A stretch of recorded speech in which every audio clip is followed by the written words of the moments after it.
Oops! Andito na naman si Uncle Tak. Trabaho vlog na naman ulit tayo. Kaya ngayon eto, kami ay nagsama-sama, nagbigis-bigis na parang walis. Kami ay nagtulungan upang sa ganoon mabilis matapos yung aming trabaho. Ganito lang araw-araw yung aming ginagawa pag kami ay duty. At pagkayaran namin magtrabaho ay darating na yung stop food namin. Ito nga pala yung shawarma at saka yung french fries. Kumuha na nga pala ako dyan para mamayang gabi ko. Alam niyo naman, palagutom ako. Sapagkat nagbaon nga yung mga kumpare ko. Inalok nga nila akong kumain kaya hindi ako nagdalawang isip. Sapagkat libre nga.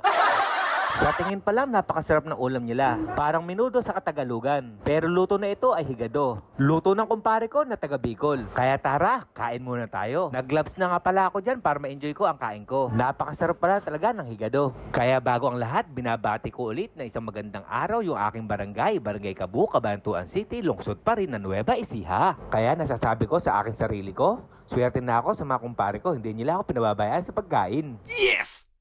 Kaya hanggang dito na lang, ito yung Uncle Tax. Ingat!